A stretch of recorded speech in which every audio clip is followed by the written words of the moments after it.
right, today we're going to talk about food and your hormones and the connection between the two. It's pretty powerful. Check this out. Food is medicine, but it's also the building block for all of your hormones. I want you to be in charge of your hormones, but using the power of food and nutrition first. So many of you ask me about hormone therapy or hormone replacement, and I do believe in those things, but only after we think about food. My own story of hormone balancing comes from understanding and including the foods that I needed, and it's food, quite honestly, that ultimately healed me. Are you ready then for my list of the top hormone balancing foods? I hope you have pen and paper. I want you guys to include these in your diet, hopefully every day or at least 3 or 4 times a week. Number 1 on the list of top hormone balancing foods is olive oil, which is a favorite for all of us. We use it all the time, and many of you tell me that you cook with olive oil. Well, that's great, but here's the story on olive oil. Olive oil contains omega-9 fats, and omega-9 fats help balance our estrogen and our progesterone level, giving us better hormone balance. Added bonus, it helps our skin and hair as well. But when we heat olive oil, we lose those hormone balancing properties. We lose some of the medicinal qualities of olive oil.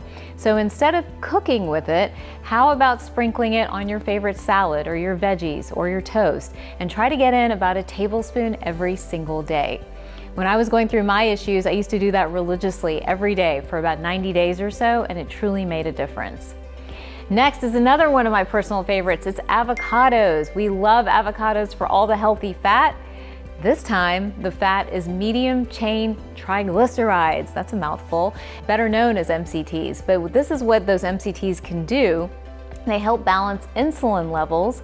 Insulin, again, is the hormone that regulates our blood sugar and helps to keep our appetite subdued, and also helps calm cortisol down. Now, both of those hormones will directly impact the whole other litany and family of hormones that's out there. So really important to include some avocados into your daily diet. There's been a lot of talk and a lot of work on seeds. Seed cycling might be something you guys have heard about in the past. Well, seeds are helpful. They're helpful for hormone balance. And let's break it down into a couple of seeds that I like best. So pumpkin seeds, for example, that's one of my favorites. That will help boost progesterone levels. So a handful of pumpkin seeds makes a great snack. You can carry it anywhere you go. Sunflower seeds also help to boost both estrogen and progesterone levels. Flax have omega-3 fats in it, so again, it helps with insulin and cortisol. And then chia seeds have protein, but they also have a lot of great fiber, helping us to metabolize all those hormones and keeping us full and satisfied. Next on my list is salmon. A lot of us are using salmon, which is great. Salmon has omega-3 fats, all right, different from the omega-9 fats that we just talked about. Omega-3 fats honestly regulate the entire hormone pathway. So whether we're talking thyroid, whether we're talking insulin, estrogen, progesterone, cortisol, testosterone, any of them, salmon plays a great role in upping our intake of omega-3 fats. By the way, when we do testing in practice, guess what we see? We see that the majority of the population continues to be really low in those omega-3s, and as a result, their entire hormone profile crashes. Salmon also has vitamin D, and vitamin D is also important for all our different hormones. A lot of patients will tell me, well, I go outside, Dr. Taz, I don't need additional vitamin D. Well, that may be true, but we don't always convert that sunshine vitamin D into usable vitamin D. Sunshine is not enough of a source of vitamin D. Some people don't have the enzyme to convert it. Some people have too much melanin or pigment in the skin to convert that vitamin D into a usable form. And a lot of us are wearing a lot of sunscreen, so we're not really absorbing the vitamin D anyways. So another great reason to include salmon in your diet at least 3 times a week.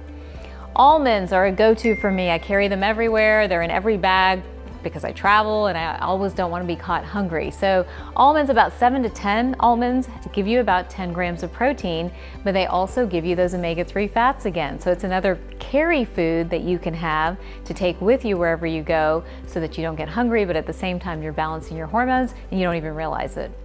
All right, last but not least is a whole family of greens.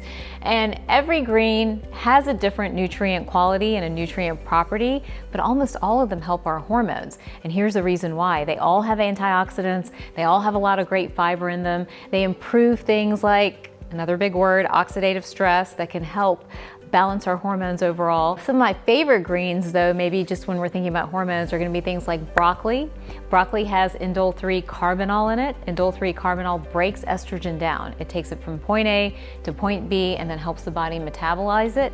Arugula is the same. It has a lot of that indole-3 carbinol. And then spinach, kale, these are some of the other greens that I like to use when I'm thinking about hormone balancing. Including some of these foods into your daily diet will help you get healthy hormones, glowing skin and glowing hair, and most importantly, help you feel good, help you feel like you have that mojo back, your energy back. And all of that is going to be cumulative and additive to really helping you understand your power, and that helps you to do what you're supposed to do in the world. To learn more about balancing your hormones, check out some of my other hormone videos.